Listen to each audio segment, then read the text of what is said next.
UDF-ലെ പുതിയ ഘടകകക്ഷിയെ ഉൾപ്പെടുത്തിയതിൽ ആക്ഷേപം. സാമ്പത്തിക ലാഭത്തിനായുള്ള പെയ്ഡ് സീറ്റെന്നാണ് ആക്ഷേപമുയരുന്നത്. പ്രവാസി വ്യവസായി രാജേന്ദ്രൻ വെള്ളപ്പാലത്തിന്റെ പാർട്ടിയെയാണ് UDF-ൽ ഉൾപ്പെടുത്തിയത്.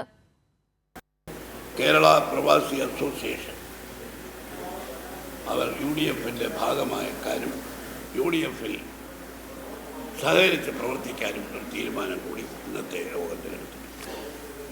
ക്ഷണിതമായിട്ടാണ് ക്ഷണിക്കുന്നത്. അവർ ഘടകകക്ഷിക്ക് തുല്യമായ സ്റ്റാറ്റസ് തന്നെയാണ്.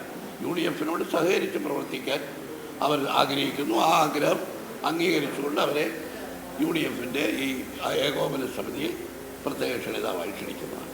UDF convener M. ഹസന്റെ വാർത്താ സമ്മേളനത്തിലെ പ്രതികരണം കേട്ട് ഏവരും ഞെട്ടി. അധികം ആരും കേട്ടിട്ടില്ലാത്ത ഒരു രാഷ്ട്രീയ പാർട്ടി KPA, പൂർണ്ണരൂപം കേരള പ്രവാസി അസോസിയേഷൻ. ഇതാണ് UDF-ലെ പുതിയ ഘടകകക്ഷി. പ്രവാസി വ്യവസായി രാജേന്ദ്രൻ വെള്ളപ്പാലത്താണ് പുതിയ പാർട്ടിയുടെ സ്ഥാപകൻ.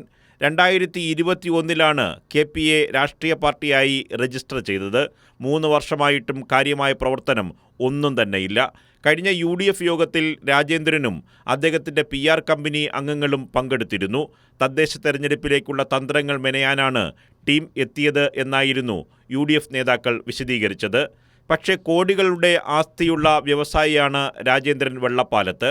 2021 നിയമസഭാ തെരഞ്ഞെടുപ്പിൽ UDF-ലെ പ്രമുഖ നേതാക്കൾക്ക് ഉൾപ്പെടെ സാമ്പത്തിക സഹായം ഇദ്ദേഹം നൽകിയതായി ആക്ഷേപമുണ്ട്. അടുത്ത നിയമസഭാ തെരഞ്ഞെടുപ്പിൽ കുന്ദമംഗലം സീറ്റ് ലക്ഷ്യമിട്ടാണ് KPA നേതാക്കളുടെ നീക്കം. ഇതിനായുള്ള കച്ചവടമാണ് UDF-ലെ പുതിയ ഘടകകക്ഷിയായുള്ള KPA-യുടെ പ്രവേശനം എന്നാണ് ചില മുതിർന്ന നേതാക്കൾ പറയുന്നത്. കൈരളി ന്യൂസ്, തിരുവനന്തപുരം.